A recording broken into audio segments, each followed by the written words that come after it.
నమస్తే, welcome to public court news. అయోధ్యలోని రామ మందిరంలో ఈ నెల 22న రాముడి విగ్రహాన్ని ప్రాణప్రతిష్ఠ చేయనున్నారు. ప్రధాని నరేంద్ర మోదీ చేతుల మీదుగా ఈ కార్యక్రమం జరగనుంది.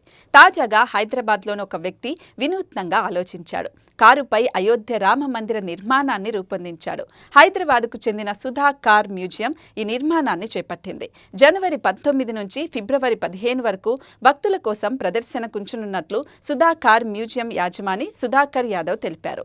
ఈ కారుపై అయోధ్య ఆలయం తరహాలో రామ మందిరం నిర్మించడం కోసం 2 సంవత్సరాలుగా ఎంతో కష్టపడి పనిచేసినట్లు తెలిపారు. ఈ నిర్మాణం కోసం మొత్తం 21 మంది నిపుణులు పనిచేశారు. ఈ మొబైల్ వ్యాన్పై అయోధ్య ఆలయ నిర్మాణాన్ని అనుకున్న సమయానికి పూర్తి చేయడం చాలా సంతోషంగా ఉందన్నారు.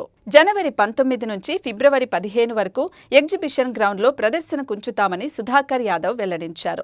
అనంతరం గ్రామాల్లోకి వాహనాన్ని తీసుకెళ్తామని పేర్కొన్నారు.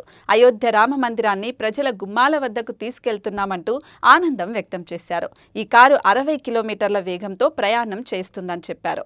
ఈ మొబైల్ అయోధ్య ఆలయంలో స్టీల్తో తయారు చేసిన 216 పిల్లర్లను అమర్చినట్లు తెలిపారు. మిగిలిన పనులకు ఫైబర్ వినియోగించినట్లు పేర్కొన్నారు. దీంతో పాటు ఇన్బిల్డ్ లైటింగ్ సిస్టమ్ సహా అనేక ఏర్పాట్లు చేసినట్లు తెలిపారు. అలాగే ఈ కదిలే రామ మందిరానికి ఫ్రంట్ సైడ్ టెయిల్ లైట్లను అమర్చారు. మ్యూజిక్ సిస్టమ్ని కూడా ఏర్పాటు చేశారు. అయోధ్య వాసులు మినహా మిగిలిన మన దేశ ప్రజలు అయోధ్య ఆలయాన్ని ఇప్పటి వరకు ఫోటోల్లోనే చూశారు. వాళ్ళందరి కోసమే ఈ కదిలే రామ మందిరాన్ని నిర్మించామని చెప్పారు సుధాకర్. ఈ నిర్మాణం కోసం 21 మంది పనిచేశారు.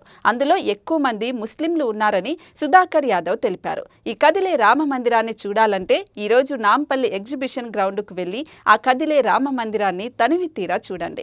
ఒకవేళ కుదరకపోయినా పర్వాలేదు, మీ దగ్గరికే ఈ కదిలే రామ మందిరం కారు రూపంలో వస్తుందని సుధా కార్ మ్యూజియం యాజమాని సుధాకర్ యాదవ్ తెలిపారు.